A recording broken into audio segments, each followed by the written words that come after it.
Calaroga Shark Media. From America, where if you don't vote today, then STFU, this is Ballot. Yeah, why are you listening to some dopey podcast when you could be voting? Go vote! I'm Patrick Gutfield, and Donald Trump has endorsed Andrew Cuomo for New York City mayor. Yes, that Andrew Cuomo, the guy who resigned in disgrace 3 years ago. Trump looked at the field of candidates and thought, you know who New York needs? The nipple ring guy. Let me back up. There's a mayoral race happening in New York, and the frontrunner is a Democratic socialist named Zohran Mamdani. Trump is not a fan. He posted on Truth Social Monday night telling voters they have no choice but to vote for Cuomo, saying he is capable of it, Mamdani is not, which is quite the endorsement. Vote for this guy, he might do okay. Now Trump's playing hardball. He's threatening to send only the very minimum federal funding to New York if Mamdani wins.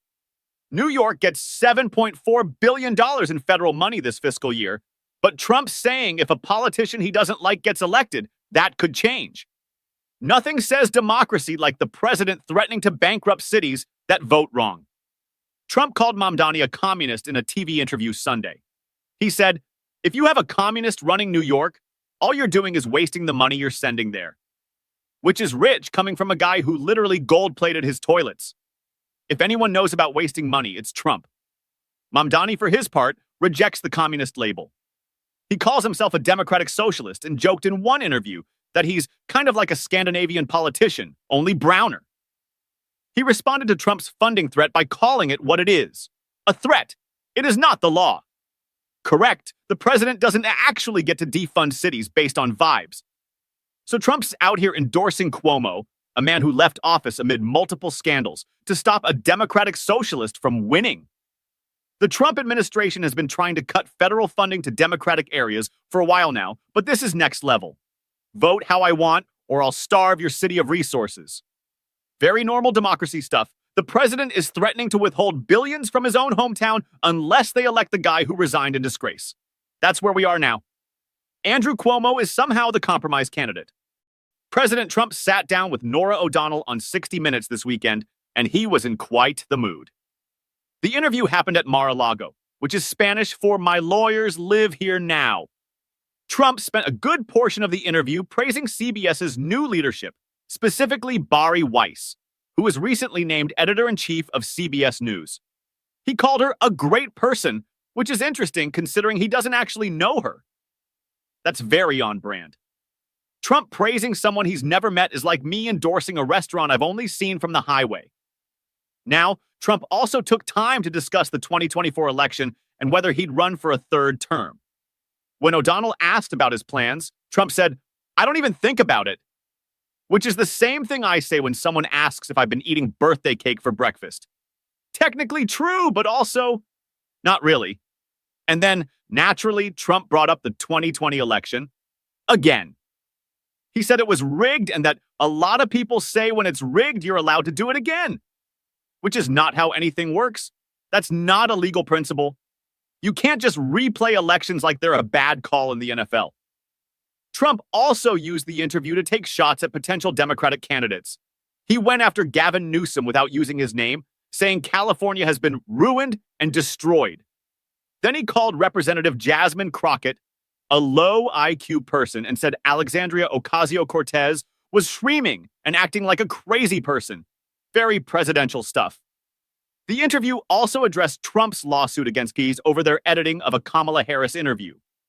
Trump claimed Paramount settled for $16 million, though the details of that settlement remain murky.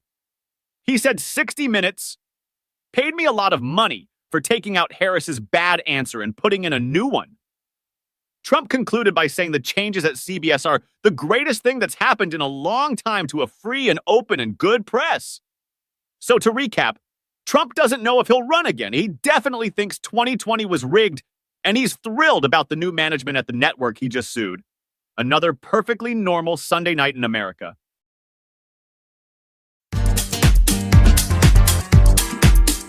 Dick Cheney has died at 84.